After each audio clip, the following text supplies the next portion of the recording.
नमस्कार। हुन त 6 बज्नलाई 1-2 मिनेट बाँकी छ। बुकाहोलिक्सले दिएको यो 6 बजेदेखिको 7 बजेसम्मको 1 घन्टाको समयलाई मैले सदुपयोग गर्नु छ। सकेसम्म धेरै भन्ने म प्रयास गर्नेछु। फेरि पनि सम्पूर्णमा मेरो नमस्कार छ। म समाश्री बालाजुबाट। मेरो बुवा आमाको तेस्रो सन्तान, तलबाट पनि माथिबाट पनि। भन्नुको मतलब हामी 5 जना दाजुभाइ, 4 दिदीबहिनी र 1 जना दाजुमा म तेस्रो नम्बरमा पर्छु। र मेरो बसोबास बालाजु काठमाडौँ, स्थायी बसोबास बालाजु काठमाडौँ हो।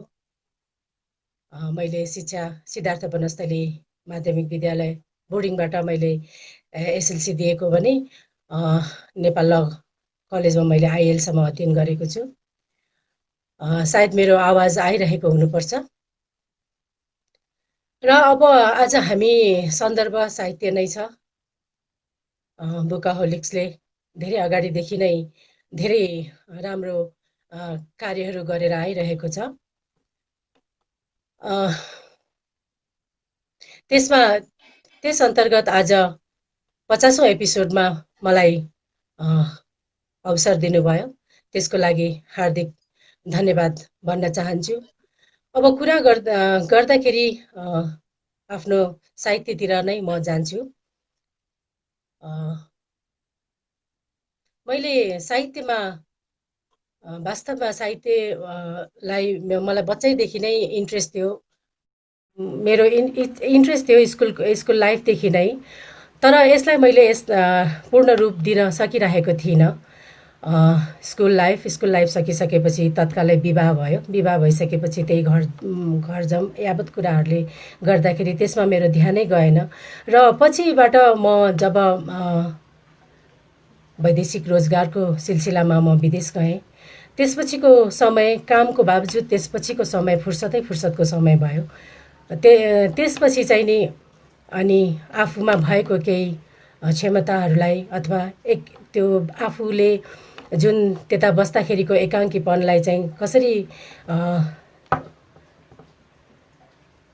सदुपयोग गर्ने अथवा कसरी आफूलाई एक्लै नबनाउने भन्ने कोसिसमा डायरीहरूमा छिटपुट कोर्दै पनि आएँ। र जब हामीले इन्टरनेटको सेवा अथवा सामाजिक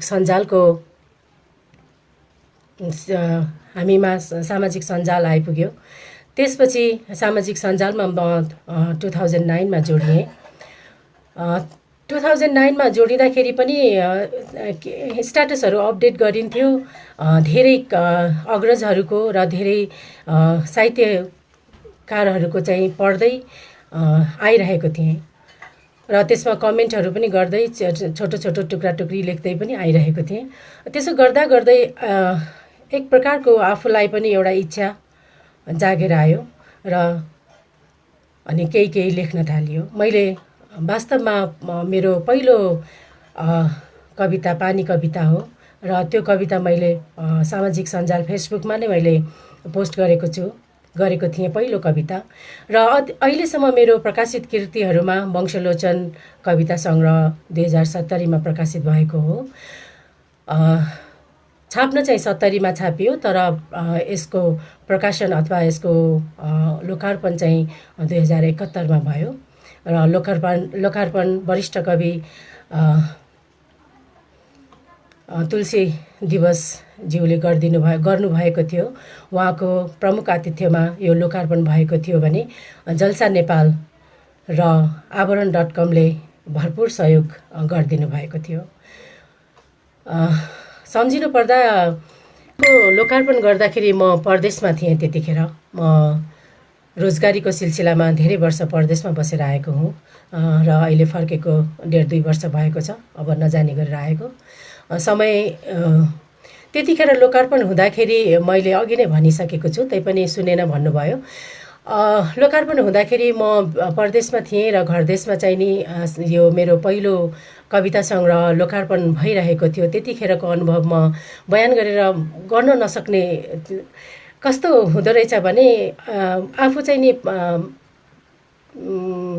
सँगै नहुनु र छोरी अन्माएर घरबाट दिनुको स्थिति जस्तो फिलिङ्स हुँदो रहेछ त्यतिखेर। तर त्यति बेला आवरण.com र जलसा नेपाल, जुन जलसा नेपाल चाहिँ नि विपुल सिजापति, आनन्द श्रेष्ठ लगायत अरूहरूले सञ्चालन गर्नुभएको गजल सम्बन्धीका संस्था थियो, कार्यक्रम थियो, निकै राम्रो चलिरहेको थियो। तर समय अथवा के भएर हो त्यो पनि हालको लागि चाहिँ स्थगित भएको छ भनेदेखि रमेश पौडेल कवि तथा गीतकार रमेश पौडेलजीले त्यसको आवरण बनाउनु भएको र उहाँकै संयोजकत्वमा चाहिँ नि यो लोकार्पण भएको थियो र प्रमुख अतिथि चाहिँ हाम्रो वरिष्ठ कवि तुलसी दिवसज्यूले गर्नुभएको थियो। त्यति बेलाको अनुभव म बयान गर्न सक्दिनँ भनेर अघि नै भनिहालेँ। र तैपनि मैले मेरो खुसीले जन्माएको तेस्रो सन्तान भनेर म खुसी छु। उक्त वंशलोचन र अहिले पछि आएर फेरि अल्पविराम मैले निकाल्न सफल भएकोमा चाहिँ म खुसी नै छु। अहिले समय हाम्रो एकदमै विषम परिस्थितिको समय छ। हामी कोरोना कहरमा छौँ र यस कोरोना कहरलाई हामीलाई पनि छोडेको छैन, अथवा हामी लेखक, कवि, कलाकार, सर्जकहरूको पनि समाजमा उठबस गर्ने मानिस नै हो। हामीलाई पनि अभाव, दुःख, सङ्कटले पोल्ने गर्छ र हामी जस्तो अर्धविकसित मुलुकको लागि त झनै यो गाह्रो कुरा हो। किनभने महिना कमाएर अथवा आज कमाएर आजै खानुपर्ने परिस्थितिमा हामी छौँ भनेदेखि हामीलाई त झनै गाह्रो कुरा हो। यो कोरोनाले गर्दाखेरि धेरै नै त्रासदीपूर्ण समय गुजारिरहेको पनि आज 72-75 समथिङ कति दिन भइसकेको छ र झन्झन यसले परिस्थिति एकदमै कठिन हुँदै गएको हामीले अनुभव गरिरहेका छौँ। अब के गर्ने त, कसरी अब अगाडि बढ्ने त भन्ने कुराहरू ले गर्दाखेरि पनि निकै नै एउटा डिप्रेसन होला जस्तो पनि हामीलाई भइसकेको छ। तर यस्तो हुँदाहुँदै यस्तो समयलाई हामीलाई जुन यो बुकाहोलिक्सले र अरू पनि साहित्यमा रुचि राख्नेहरूले चाहिँ आफ्नो समयलाई चाहिँ सदुपयोग गरेर हामी जस्तोलाई अथवा तपाईँ जस्तो हामी सबै सम्पूर्ण चाहिँ एकजुट भएर चाहिँ समय एउटा यसरी हामी आफ्ना कुराहरू अथवा अरूका अभिव्यक्तिहरू हामीले सुन्दै आएका छौँ, त्यसले पनि हामीलाई अलिकति राहत दिलाएको छ अथवा राहत पाएका छौँ। फेरि पनि म बुकाहोलिक्सलाई यो प्लेटफर्मको लागि म धेरै धेरै आभार व्यक्त गर्न चाहन्छु। अब फेरि कुरामै जाउँ अथवा म कवितामै जान्छु। कविता जदौ हजुर। यो कविता चाहिँ पक्कै पनि अहिलेको समय सान्दर्भिक होला जस्तो मलाई लागेर मैले यसलाई यहाँ प्रस्तुत गर्न खोजेकी छु। कविताको शीर्षक जदौ हजुर। यो निकै अहिले उठिरहेको विषयवस्तु पनि हो। टोपीका घेरा च्यात्तिएका छन्, टोपीका घेरा च्यात्तिएका छन्, सिलाउला हजुर केही छैन। दौराका तुना लुचिएका छन्, तगौला हजुर केही छैन। नजर फुटेका कुर्कुच्चामा पुगे, जुठेले पहेँला दाँत देखायो, औँलाले कपाल चिलायो, जुठे ऋण फुत्काउने दाउ हेर्दैछ। जुठे ऋण फुत्काउने दाउ हेर्दैछ, म कविता लेख्ने शब्द खोज्दैछु। जुठे मेरो कविता जस्तै छ, जुठे मेरो कविता जस्तै छ, मेरो कविता जुठे जस्तै छ। तुरिएपछि जुठे र कविताले एउटै कुरा भन्छ, जदौ हजुर। हजुर, यो थियो कविता जदौ हजुर। अब साहित्य भनेको के हो भनेर यसको डिफिनेसन अथवा यसको भनिराख्नु पर्ने कुरा त होइन, तर पनि साहित्य भनेको मेरो विचारमा चाहिँ आफूलाई भित्री तवरबाट चिन्ने, सुधार्ने र अभिव्यक्ति गर्ने माध्यम हो जस्तो मलाई लाग्छ। र जीवनलाई बुझ्ने सरल माध्यम पनि हो, होइन? अब हामीले प्राण रहन्जेल अथवा हामी जिउँदो रहन्जेलसम्म, जीवन रहन्जेलसम्म ज्ञान आर्जन गर्छौँ अथवा सुन्छौँ, आफूलाई परिष्कृत गरिरहन्छौँ र साधना गरिरहन्छौँ।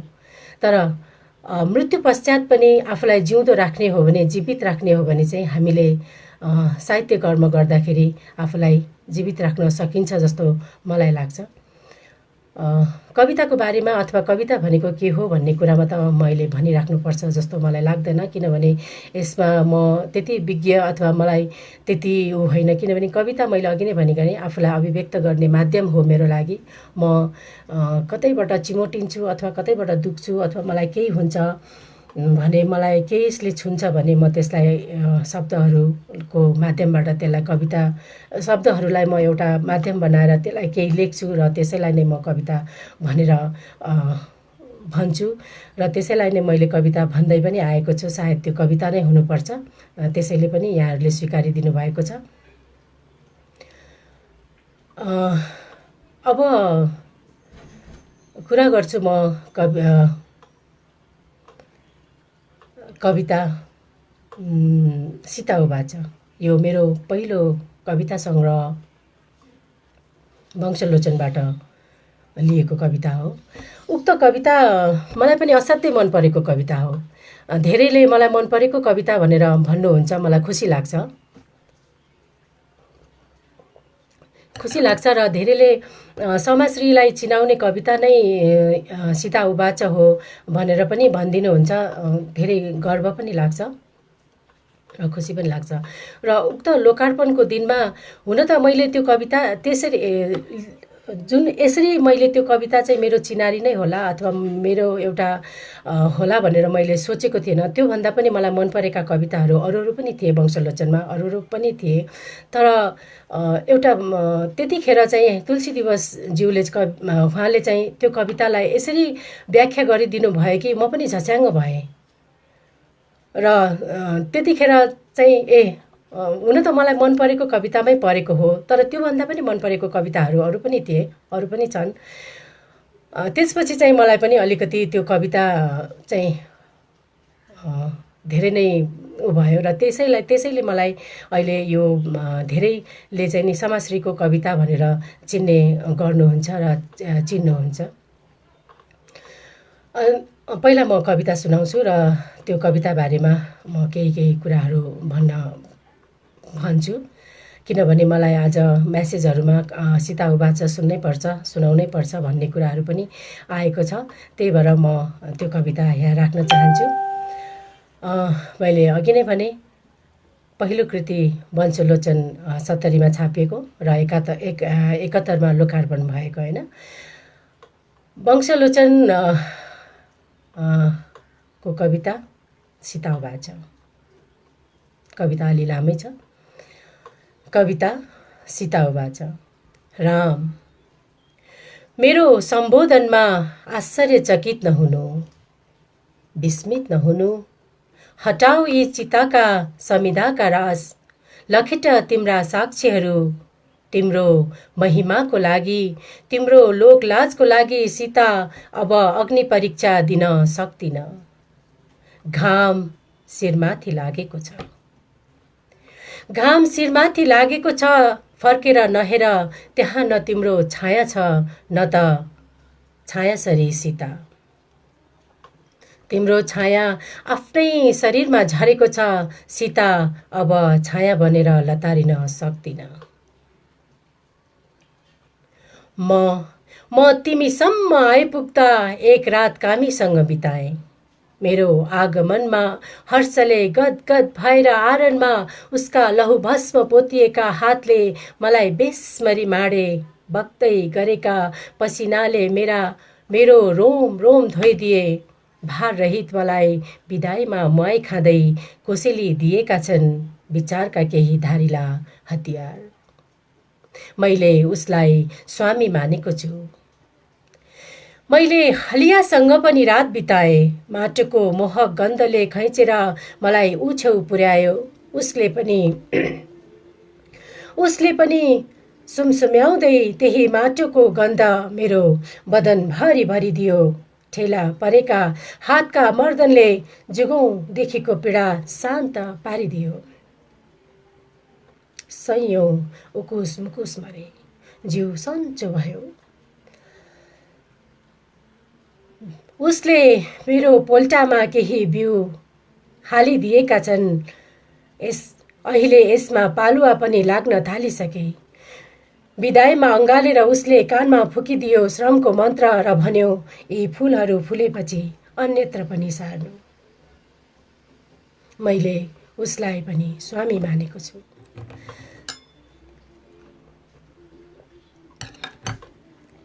एक साँझ बीच बाटैमा छेकेर गन्धर्वले आफ्नोमा लग्यो, पाहुना मान्यो।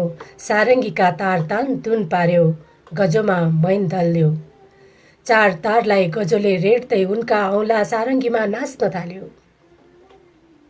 औँलासँगै प्रकृति नाचिन्, सृष्टि हाँस्न थाल्यो। उसले रातैभरि कहिले कर्खा सुनायो, कहिले झ्याउरे सुनायो। कहिले चुट्का सुनायो, कहिले देउडा सुनायो। उसका खोक्रो सारङ्गीका पेटबाट जति जति भावहरू निस्किन्थे, उति उति म पग्लन्थे। जति जति व्यथाहरू गुन्जन्थे, उति उति म द्रवित हुन्थे। जति जति सुरमा लालित्य छाउँथ्यो, उति उति म रङ्गिन्थे। अनुभूतिका लहरले हृदय लछप्पै भिजायो। आँखाले खै के बगायो कुन्नी, सारङ्गीमा उसका औँला रोकिँदा मन सरोवर शान्त थियो। यसका दर्पणमा आफ्नो अस्तित्व उज्यालिएको देखेँ। आत्मामा त्यही झन्कार भरिदिएर बिहान उसले मलाई बिदाई दिँदै भन्यो, तार जोडिएपछि सारङ्गी बज्दैन। त्यसैले रेट्न नछोडे जीवनका तारहरूलाई। मैले उसलाई पनि स्वामी मानेको छु।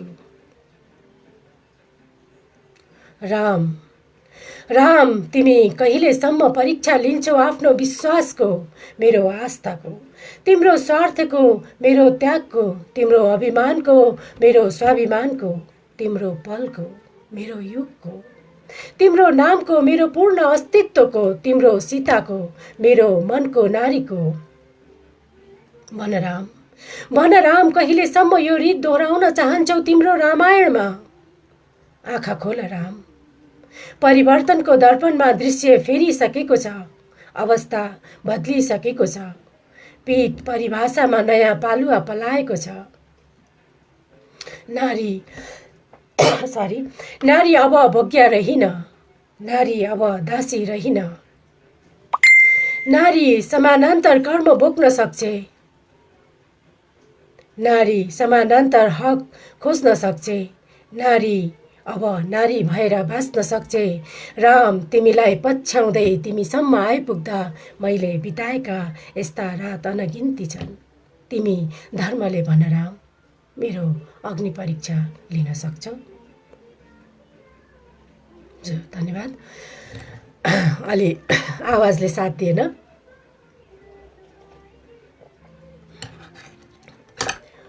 अब यो कविताको विषयमा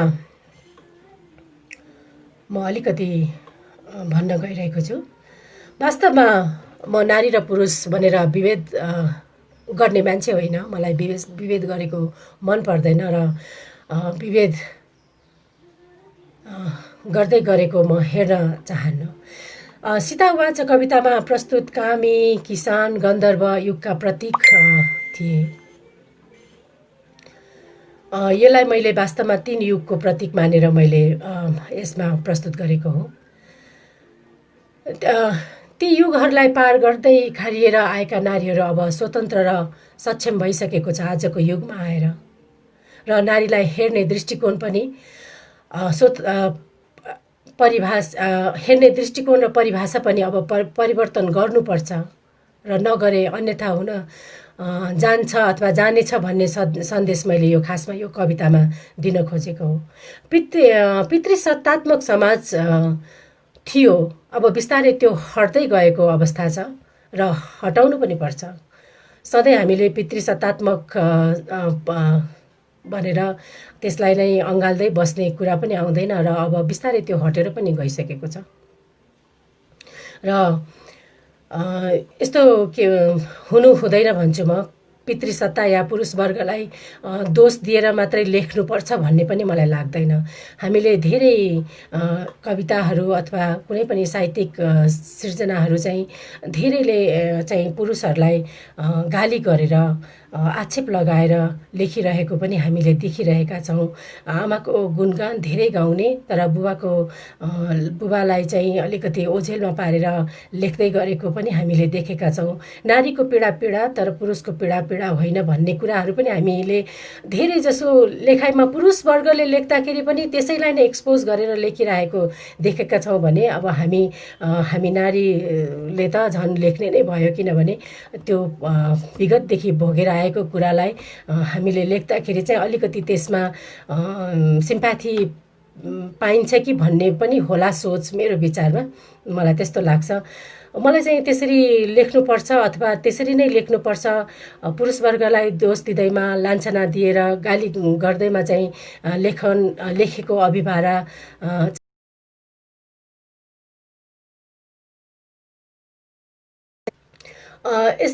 यस्तो लेख्नुको सट्टामा चाहिँ यसको विपरीतमा म नारीलाई चेतनशील, जागरुक र सचेत बनाउन चाहन्छु, ताकि उनीहरूले आफ्नो अधिकारका साथसाथै आफ्ना कर्तव्यहरूलाई पनि समानान्तर बुझुन्। अब प्रश्न मात्रै उठाएर हुँदैन, समाधान पनि आफैले खोज्नुपर्ने बेला छ। त्यसैले हामी लेख्दै गरेकाहरूले चाहिँ सधैँ दुःख कष्ट मात्रै प्रेजेन्ट गरेर अथवा त्यसलाई देखाएर पनि त हुन्छ जस्तो मलाई चाहिँ लाग्दैन। जस्तै अब यो कवितामा मैले नारी भोग्य वस्तु मात्रै ठान्ने यो समाजलाई चाहिँ यथार्थ चित्रण गर्ने कोसिस गरेको छु। नारी भोग्य वस्तु मात्रै होइन, नारी चाहिँ भोग्या मात्रै होइन भनेर चाहिँ मैले यसलाई चित्रण गर्ने कोसिस गरेको छु। समाजले नारीलाई समान नजरले हेर्न जानेको छैन, अहिले पनि हेर्ने गरेको छ जस्तो मलाई लाग्दैन। किनभने अब एक त शारीरिक बनावटले गर्दाखेरि पनि होला, र एक अर्को कुरा हामीलाई यो पितृसत्तात्मक कुराको यो पनि होला जस्तो मलाई लाग्छ। यदि समाजले चाहिँ नारीलाई सम्मान गर्न नजानेकै हो त भन्ने प्रश्नमा चाहिँ कहिलेकाहीँ हो जस्तो पनि लाग्छ। आफैले आफूलाई चाहिँ कहिले पनि समाजमा निरीह प्रस्तुत गर्नु हुँदैन। हाम्रो समाजको बनावट र संरचना नै त्यस्तै छ। तैपनि आफूलाई पनि अलिकति समाजमा ढाल्ने अथवा नारी पुरुष भनेर नछुटाइकन हामी बराबर नै हो भनेर चाहिँ जानु पर्छ जस्तो मेरो चाहिँ सोचाइ छ। म चाहिँ त्यस्तो सोच्छु। र घमण्ड पनि गर्नुपर्छ अथवा म घमण्ड गर्छु, मैले यस्तो गरेँ उस्तो गरेँ अथवा भनेर पुरुषले गर्ने गर्छन्। स्वास्नी मान्छे भनेको के हो र जस्तो गरेर पनि लिने गरेको पाइन्छ।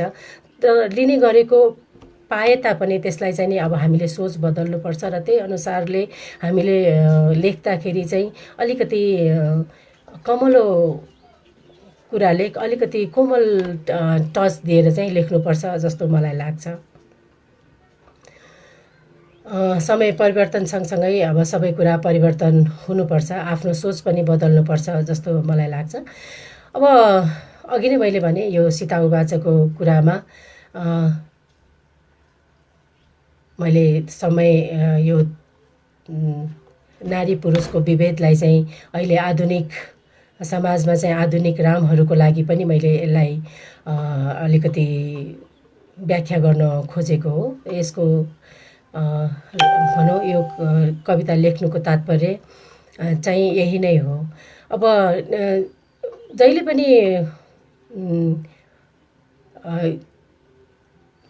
पनि पुरुष पक्षलाई गाली गर्दै लेखिरहेको अथवा गरिरहेको कुराहरू पढिरहँदाखेरि चाहिँ अब एउटा यस्तो लेख्नुपर्छ कि त्यसमा चाहिँ एउटा सफ्टनेस आओस् भनेर चाहिँ सोच गरेर नै यो कविता लेखेकी हुँ। अनि यो कविताको बारेमा एउटा प्रश्न पनि आएको थियो, के पुरुषले नारीलाई नारकीय जीवन बाँच्न विवश बनाइनुमा चाहिँ पुरुषकै मात्रै भूमिका हो त भनेर एउटा प्रश्न आएको थियो। त्यो चाहिँ नि भक्तपुर साहित्य समाजबाट प्रकाशित हुने एउटा मासिक पत्रिका छ। त्यसकोमा चाहिँ अन्तर्वार्ताको लागि चाहिँ क्वेसन आउँदाखेरि त्यो क्वेसन आएको थियो। मैले यो सान्दर्भिक लागेर त्यो प्रश्नको जवाफ यहाँनिर जोड्न चाहेँ। मैले चाहिँ त्यसमा के जवाफ दिएको छु भने अवश्य होइन, किनभने नारीले पुरुषलाई नारकीय जीवन बाँच्न विवश बनाइनुमा के पुरुषकै मात्र भूमिका हो त भन्ने प्रश्नमा चाहिँ मैले के भनेकी छु भने अवश्य होइन। प्रतिकार या विद्रोह गर्न उच्च शिक्षा चाहिँदैन, कमन सेन्स भए पुग्छ। दासता स्वीकार्नु या नस्वीकार्नुमा व्यक्ति विशेषको कमन सेन्समा भर पर्ने कुरा हो। शिक्षित नारी पनि पिल्सिएर बसेका छन् भने अशिक्षित नारीले पनि आफ्नो कमन सेन्सको आधारमा प्रतिकार र विद्रोह गरेका छन् र कति त गरेर पनि देखाएको छ होइन। नारीले पल पल आफूलाई अग्नि परीक्षामा होमिन बाध्य पारिँदा पनि प्रतिकार गर्न नसक्नुको कारण चाहिँ मलाई के जस्तो लाग्छ भने नैतिक र शारीरिक साहसमा कमी हुनु र आफ्नो क्षमतालाई अविश्वास गर्नु नै हो भनेर भन्छु। अब पुग्यो पनि होला यो कविताको बारेमा भन्ने। र हरेक पुरुषभित्र राम पनि हुन्छ र रावण पनि हुन्छ, त्यस्तै हरेक नारीभित्र सीता पनि हुन्छ र मन्थरा पनि हुन्छ, दुवै हुने गरेको छ। त्यसैले नारी पुरुष दुवैलाई आफूभित्रको रावण र मन्थरा ले चाहिँ विजय पाउन् अथवा रावणले हार खाउन्, रामले विजय प्राप्त गरून् जस्तो मलाई लाग्छ। र अब रमाइलो सन्दर्भ एउटा पनि छ यही कवितामा। धेरै यही कविताको बारेमा कुरा भयो। अब एउटा छोटो कुरा मात्रै गर्छु, त्यसपछि म अर्को सन्दर्भ जोड्छु। र यो सीता उवाच कविता मैले जुन लोकार्पण भइसकेपछि अब पाठक प्रतिक्रियामा चाहिँ एउटा पाठक प्रतिक्रिया मैले यस्तो पनि पाएको थिएँ, सीता उवाच कविता लेख्दाखेरि तपाईँलाई लाज लागेन भन्ने प्रश्न आएको थियो। त्यो प्रश्न मलाई जतिखेर पनि यो कुरा मतलब सीता उवाच कविताको कुराहरू म जहाँ पनि उठाउँछु अथवा जसले पनि यो कुराहरू यो कविताको बारेमा सुन्न चाहनुहुन्छ त्यतिखेर मलाई झसक्क यही प्रश्नले चाहिँ झस्क्याउने गर्छ। उहाँले कसरी बुझ्नुभयो, के तरिकाले बुझ्नुभयो मलाई थाहा भएन, तर यो कविताको लेख्दाखेरि तपाईँलाई लाज लागेन भन्दाखेरि अनि त्यतिखेर मैले के भने थिएँ, लेखिसकेपछि लेखुन्जेलसम्म मात्रै जुन पनि सृजनाहरू चाहिँ आफ्नो हुँदो रहेछ अथवा लेखकको हुँदो रहेछ, लेखिसकेपछि जब प्रकाशन भइसकेपछि चाहिँ त्यो चाहिँ पाठकको हुँदो रहेछ। पाठकले हेर्ने दृष्टिकोण फरक फरक हुँदो रहेछ। त्यही भएर त्यो प्रश्नको जवाफ त मैले यही भनेर दिइनँ। उहाँलाई मैले त्यतिखेर धेरै लामो नै च्याटमा डिस्कस भएको थियो। मैले भने मैले लेखेर तपाईँलाई समर्पण गरिसकेँ, यसमा बुझ्ने तरिका तपाईँको हो भनेर मैले उहाँलाई भने। यो प्रश्नले चाहिँ मलाई घरिघरि झस्काइरहन्छ। अब यो त भयो मेरो पहिलो कृति मङ्सुलोचनको कुरा र सीता उवाचको कुरा। र अर्को कुरा, अहिले हामीलाई यो सूचना प्रविधिको विकासले चाहिँ हामीलाई धेरै सजिलो बनाएको छ। यदि सामाजिक सञ्जाल नहुँदो हो त आज म यसरी हजुरहरू सामु यसरी बसेर कुरा गरिरहेको हुँदिन थिएँ अथवा मलाई कवि बनाउँदैन थियो होला। सामाजिक सञ्जाल आयो, सामाजिक सञ्जाल आइसकेपछि हामीले पढ्दै गऱ्यौँ र आफूले पनि लेख्न सुरु गरियो र लेख्न सुरु गर्दै गर्दा अनि त्यसमा नोट्सहरूमा पोस्ट गर्दै गइयो। त्यसपछि त्यहाँ विभिन्न कमेन्ट्सहरू आउन थाल्यो। कमेन्ट्सहरू आउँदाखेरि पोजिटिभ नेगेटिभ अथवा सकारात्मक नकारात्मक दुवै कमेन्टहरू आउने गर्छ र त्यसैलाई लिएर नै हामी अगाडि बढ्ने हो। त्यसमा चाहिँ नि म अहिले सम्झिन चाहन्छु हाम्रो गुरु भक्तिप्रसाद पौडेल, उहाँ विराटनगरबाट हुनुहुन्छ। उहाँले चाहिँ नि मलाई धेरै नै सहयोग गर्नुभएको छ, किनभने उहाँले सुधार्नुपर्ने कुराहरू, त्यसपछि अब यहाँनिर यस्तो भएको छ जस्तो अब ह्रस्व दीर्घदेखि लिएर शब्ददेखि लिएर यहाँनिर गल्ती भएको छ भने उहाँले प्रत्येक स्टेप बाई स्टेप चाहिँ नि उहाँले मलाई धेरै सहयोग गर्नुभएको छ। र त्यसपछि अनि लेख्दै आयो, त्यस्तै 20-25वटा जति कविता भइसकेपछि उहाँले मलाई के भन्नुभयो भने अब समाजका कविता छापिनुपर्छ, अब सामाजिक सञ्जालमा मात्रै नभएर समाको कविताहरू चाहिँ छापिनुपर्छ। नेपाली साहित्यमा चाहिँ समाका कविताहरू छापिनुपर्छ, नेपाली साहित्यमा समाका कविताहरू पढ्नुपर्छ भन्ने उहाँले मलाई एक प्रकारको इन्स्पायर दिनुभयो।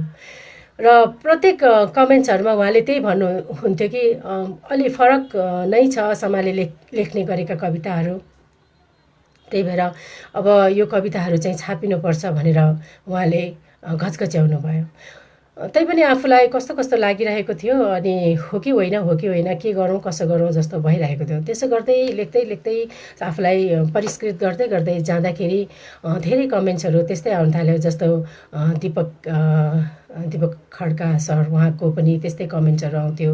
अनि हाम्रो कृष्ण, सरी मैले दाइको नाम बिर्सेँ, उहाँले पनि मलाई त्यस्तै सजेसनहरू दिनुहुन्थ्यो। त्यस्तै गरेर विपुलजीले पनि अब छाप्नुपर्छ, बाहिर निकाल्नुपर्छ अब भन्ने कुराहरू गर्नुहुन्थ्यो। तैपनि म आफूलाई सक्षम ठानिरहेको थिइनँ। कस्तो लागिरहेको त, किनभने धेरै प्रश्नहरू मनमा थिए। तैपनि त्यसपछि अनि मैले धेरै अग्रजहरूसँग सरसल्लाह गर्दाखेरि होइन, अब छाप्नुपर्छ, अब कृतिको रूप लिएर यो कविताहरू आउनुपर्छ भन्ने कुराहरू आएपछि मैले 2070 सालमा उक्त वंशलोचन प्रकाशित गरेको हो। उक्त सङ्ग्रहमा अलि लामा कविताहरू भयो भन्ने गुनासोहरू पनि धेरै आए। त्यसपछि मैले आफूलाई अलिकति सर्ट फर्ममा अलिकति छोटो कविताहरू लेख्न थालेँ, सुरु गरेँ। र त्यस्तै गरेर त्यही अलि वंशलोचनमा भन्दा अल्पविराममा चाहिँ अलि छोटा कविताहरू छन्।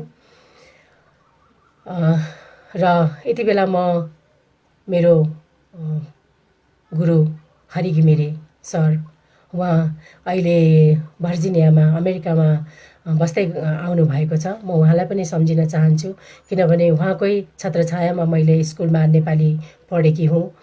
त्यस्तै गरेर दुर्गालाल श्रेष्ठ सरलाई पनि म सम्झिन चाहन्छु। दुर्गालाल श्रेष्ठ सरले चाहिँ मलाई मेरो नेपाली, म नेवारकी छोरी होइन, म नेपाली मेरो प्रष्ट छ भनेर जहिले पनि क्लासमा मलाई रिडिङ गराउनुहुन्थ्यो। लेसन सुरु हुनुभन्दा अगाडि चाहिँ उहाँले मलाई रिडिङ गराउनुहुन्थ्यो। उहाँलाई पनि म अहिले सम्झिन चाहन्छु र नमन गर्न चाहन्छु। त्यस्तै गरेर सामाजिक सञ्जालका थुप्रै पहिलाका 2009देखि सुरु भएदेखिका साथीहरू जो अहिलेसम्म नि हामी जोडिएका छौँ सामाजिक सञ्जालमा, एकअर्कालाई पढ्दै आइरहेका छौँ र बुझ्दै आइरहेका छौँ, म उहाँहरूलाई पनि सम्झिन चाहन्छु। अब अल्पविराम मेरो दोस्रो कृति हो। यो चाहिँ नि 2074 सालमा मैले प्रकाशित गरेको हो। यसको पनि एउटा रमाइलै छ। त्यतिखेर चाहिँ म अल्पविरामको लागि नै भनेर, लोकार्पणको लागि नै भनेर बिदा लिएर नेपाल आएको थिएँ। र यो लोकार्पण गर्नको लागि चाहिँ मलाई कवि रामगोपाल आशुतोष भाइले निकै सहयोग गर्नुभएको छ। म उहाँलाई हार्दिक धन्यवाद दिन चाहन्छु। त्यस्तै गरेर यो अल्पविरामको सम्पूर्ण करेक्सन चाहिँ हाम्रो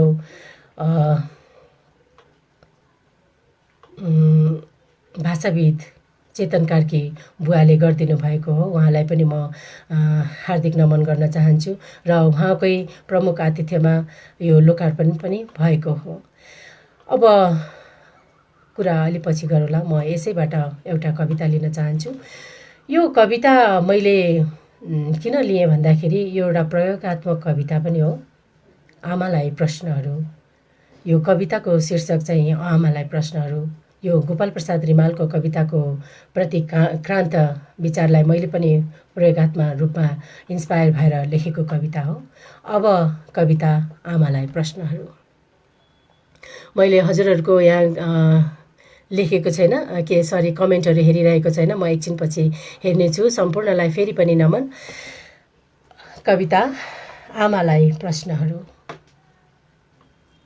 आमा, सानैमा तिमीले मेरा आँखामा आमा सानैमा तिमीले मेरा आँखामा सपना छर्दै फुलाएथ्यौ त्यो आउँछ भनेर।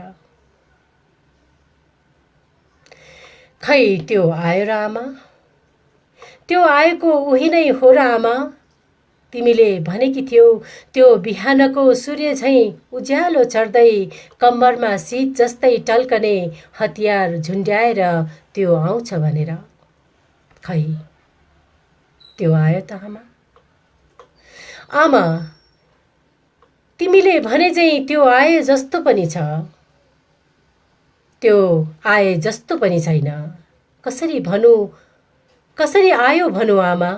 त्यो त केवल फुसफुसे उल्का मात्र झरेर आयो। त्यो त केवल टल्कने तर तरल धारविहीन पारोको हतियार बोकेर आयो। हो आमा, हो आमा, त्यो नछोइने बनेर आयो, पृथक बनेर आयो, मलाई बाउन्ने बनाउन आयो। तिमीले अधर्मसँग लड्छ भनेकी थियौ, तिमीले अधर्मसँग लड्छ भनेकी थियौ।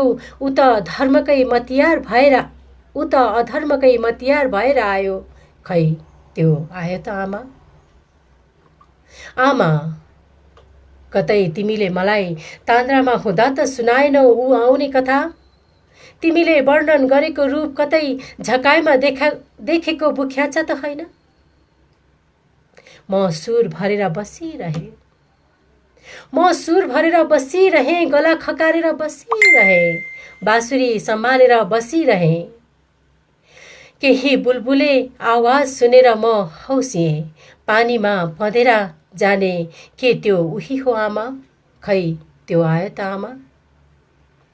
आमा ऊ आएको भए किन मेरा आँखाका औँसीका पर्दा च्यातिएनन्, किन मेरा सपनाहरू बौरिँदैनन्, किन मेरा खुट्टामा बेरिएका साङ्ला चुडिँदैनन्।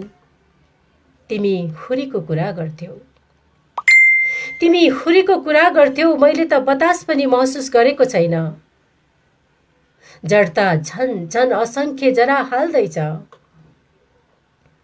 त्यो आउँदैन आमा, त्यो आउँदैन। त्यो पङ्गु छ आमा, त्यो आउँदैन। त्यो चिसो छ आमा, त्यो छोइँदैन। त्यो लाछी छ आमा, शिर झुकाएरै बस्छ। त्यो नामर्द छ आमा, बलबीर्यविहीन।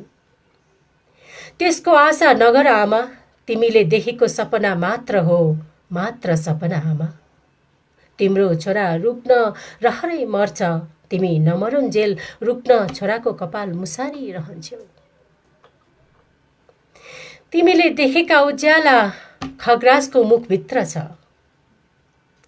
तिमीले देखेका उज्याला खग्रासको मुखभित्र छ। खोइ त्यो निकाल्न आयो त आमा। मेरा हतियारमा खिया पर्न थालिसके, खै त्यो पाइन हाल्न आयो त आमा। मेरा ढालमा धमिरा लाग्न थालिसके, खै त्यो नयाँ बनाउन आयो त आमा।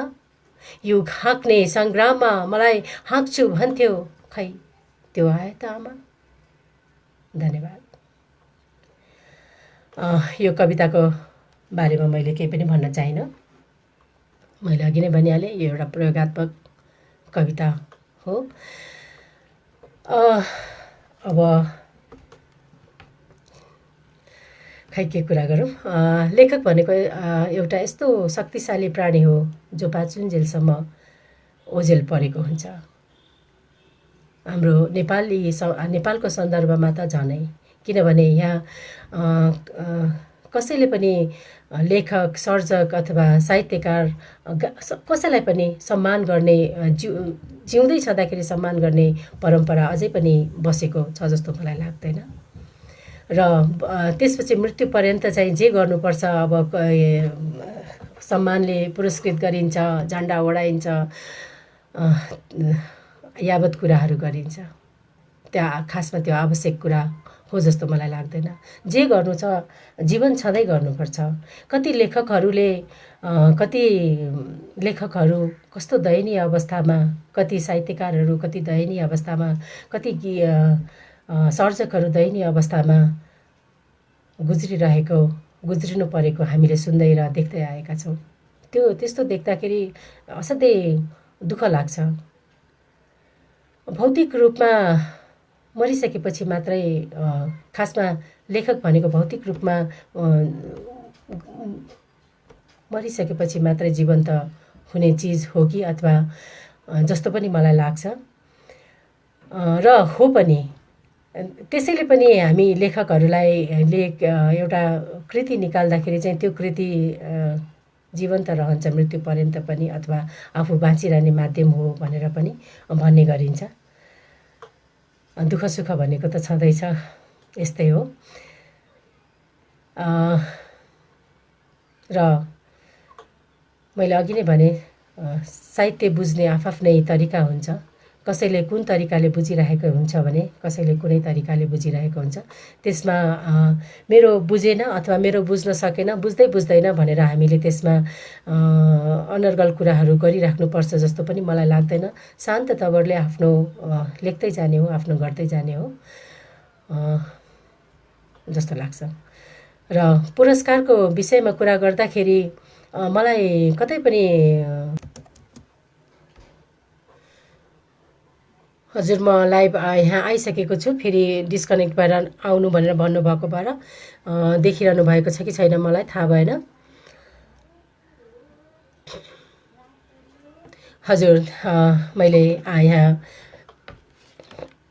मेसेज पाइसकेको छु लाइभ आएको छ भनेर। मैले कहिलेदेखि लेख्न थालेँ भनेर खासै मलाई तिथिमिति त थाहा भएन। तैपनि मैले अघि नै भने जबदेखि सामाजिक सञ्जाल सुरु भयो त्यसपछि चाहिँ मैले मेरा कविताहरू पोस्ट गर्दै आएको छु र हालसम्म पनि त्यो निरन्तरता दिइरहेको छु। अल्पविरामको लोकार्पणको एउटा एकदमै रमाइलो कुरा गर्छु म। अल्पविराम लोकार्पणको दिनमा हामी सबै तयारी गर्न भ्याइसकेका थियौँ। सर्वनाम थिएटरमा हामीले गरेका थियौँ। भाइ र म कवि आशुतोष भाइ र म चाहिँ सम्पूर्ण तयारी भइसकेको थियो। विप्लवको बन्द छ अरे भोलि भन्ने कुराहरू आयो। अब के गर्ने, सम्पूर्ण तयारी सिद्धिसकेको छ तर भोलि विप्लवको बन्द छ भन्ने कुरा आयो। अब गर्ने कि नगर्ने। अनि भाइले आत्तिएर एउटा सूचना प्रकाशित गरिहाल्नु भयो फेसबुकमा, हामीले भोलिको कार्यक्रम स्थगित गर्दैछौँ यो कारणले गर्दाखेरि भनेर भन्नुभयो। अब के गर्ने कसो गर्ने भयो। फेरि हामीलाई थाहा छँदैछ विप्लवको बन्द खासै त्यति बन्दले त्यति असर गर्ने खालको थिएन र अन्तिम घडीमा आएर फेरि हामीले उक्त दिनै हामीले त्यो लोकार्पण गर्ने कुरा भयो। यसो गर्दाखेरि धेरै साथीहरूले चाहिँ नि कन्फ्युजमा पर्नु भयो र सोचेको जति उपस्थिति हामीले पाउन सकेनौँ। तर पनि उक्त हलभरि भराउ थियो। त्यसमा मैले धेरै अपेक्षा गरेका अग्रज साहित्यकारज्यूहरूलाई चाहिँ मैले त्यति बेला पाउन सकिनँ। ठिकै छ, यदि समयले दिइहाल्यो भने म फेरि अर्को कृति लिएर आउँदाखेरि त्यसको त्यो खल्लोपन पनि पुरा गर्ने छु जस्तो मलाई लागेको छ। आमालाई प्रश्नहरू मैले सुनाएँ। अब हामीसँग समय पनि 10 मिनट मात्रै छ, त्यसैले मैले भन्नुपर्ने कुराहरू सबै भने जस्तो मलाई लागेको छ। यदि हजुरहरूलाई केही कुरा सोध्नु मन छ भनेदेखि प्रश्न गर्नुभयो हुन्छ, म प्रश्नको उत्तर दिने कोसिस गर्नेछु।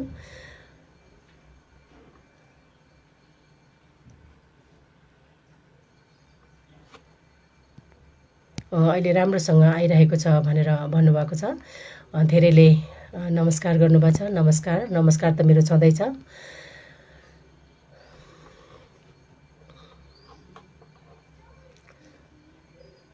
म मेरो पुस्तक पनि म देखाइहालौँ र यतिखेर मैले एउटा झल्यास सम्झिहालेँ। सम्झिनुपर्ने एउटा कुरा छ।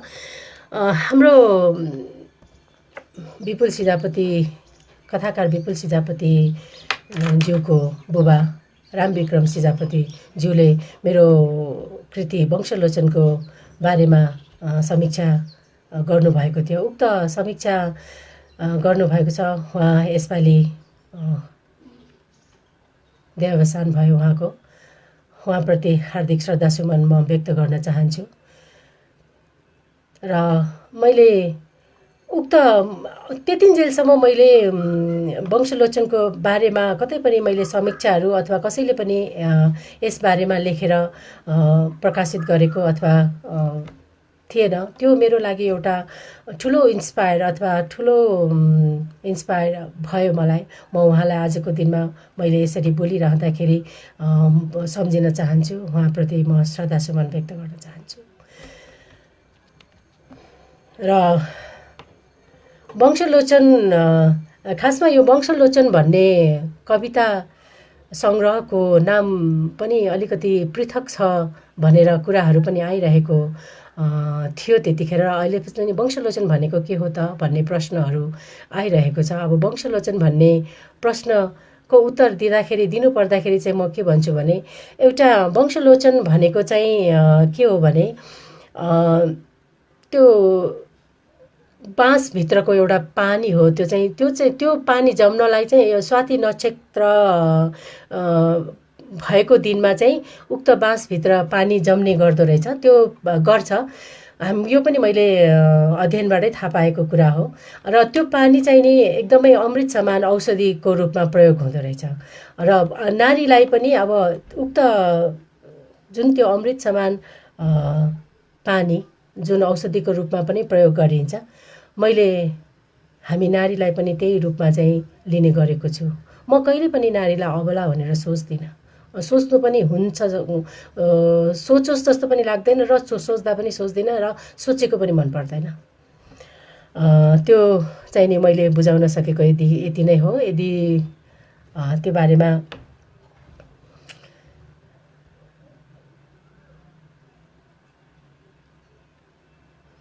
अब समय सकिसकेको छ। म प्रश्न आएको छ कि भनेर हेर्दैछु, खासै प्रश्नहरू मैले देखिनँ।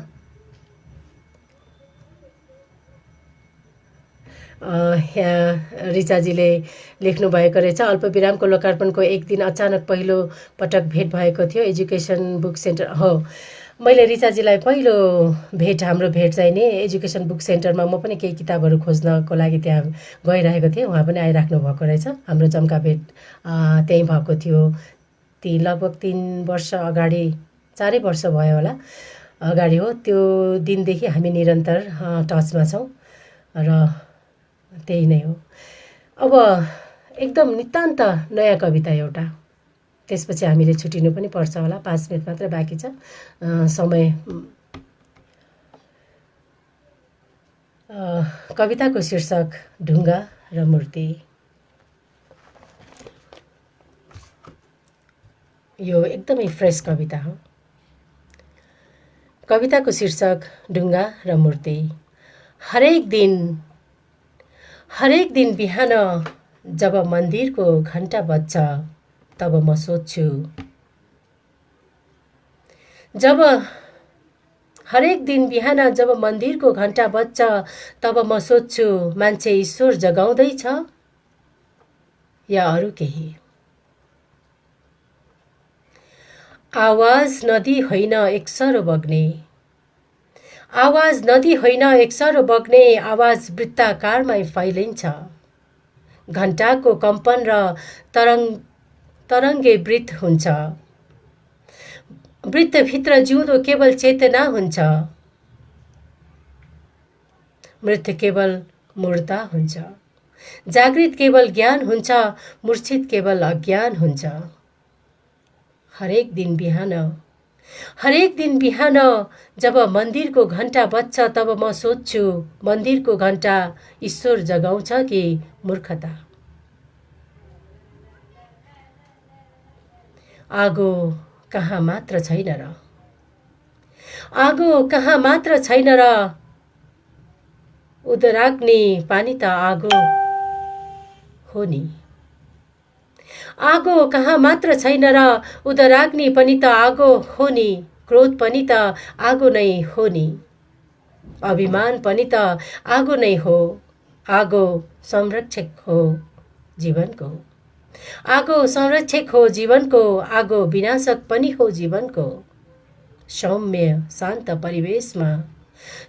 शान्त परिवेशमा हरेक दिन बिहान जब मन्दिरको घन्टा बज्छ तब म सोध्छु मन्दिरको घन्टा आगो जगाउँछ कि निभाउँछ। हरेक दिन बिहान जब मन्दिरको घन्टा बज्छ तब म सोध्छु मान्छे मन्दिर पर भित्रको ढुङ्गा जगाउँछ या आफू भित्रको मूर्ति। हरेक दिन बिहान जब मन्दिरको घन्टा बज्छ तब म सोध्छु मान्छे मन्दिर पर भित्रको ढुङ्गा जगाउँछ या आफू भित्रको मूर्ति। धन्यवाद। हजुर, यो थियो मेरो नयाँ कविता। अब सायद बिदा पनि लिनु पर्छ होला, समय सकिसकेको छ। मलाई पङ्क्चुअलिटी मनपर्छ। समय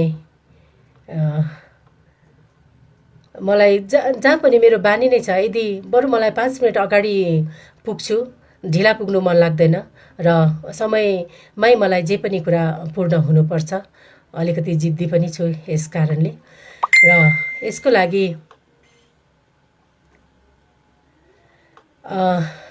मलाई एउटा नेवारी कविता अन्त थियो, तर यहाँनिर भएन। ठिकै छ, मैले यसलाई तयारी गरेको छैन। यहाँ नेवारी कविताको फरमाइस आएको रहेछ, म कुनै बेला सुनाउँछु, त्यसको लागि म सरी। र अब आजको यस बसाइमा हजुरहरू सम्पूर्ण आइदिनु भयो, मलाई सुनिदिनु भयो। मैले के बोलेँ, के बोल्नु पर्थ्यो, मलाई त्यति ज्ञान भएन। यदि गल्ती भएको भए माफी चाहन्छु र अपुग भएको भए पनि फेरि कुनै बसाइमा फेरि यसलाई पूर्ण गर्ने कोसिस गर्नेछु। र बुकाहोलिक्सले अहिलेसम्म गर्दै आएका कार्यहरू निकै सराहनीय छ। फेरि पनि म बुकाहोलिक्सलाई हार्दिक शुभकामना, निरन्तरताको शुभकामना र धन्यवाद पनि भन्न चाहन्छु। मलाई यो बुकाहोलिक्समा निकै अगाडिदेखि, उता विदेशमा हुँदादेखि नै यसको यो चकटी बहस भइराख्ने कार्यक्रमहरू म हेरिरहन्थेँ र एक दिन मैले पनि यसमा जानु पाएदेखि अथवा मेरो किताबको पनि चर्चा गराउनु पाएदेखि हुन्थ्यो जस्तो मलाई जहिले पनि भइरहन्थ्यो। तर आज 50औँ भागमा मैले आफूलाई प्रस्तुत गर्न पाएँ। मलाई यहाँहरूले सम्झिदिनु भयो। सम्पूर्ण बुकाहोलिक्स टिमलाई नै म नमन गर्न चाहन्छु र आजको बसाइबाट यहाँहरूबाट बिदा हुन चाहन्छु। हार्दिक धन्यवाद र नमन।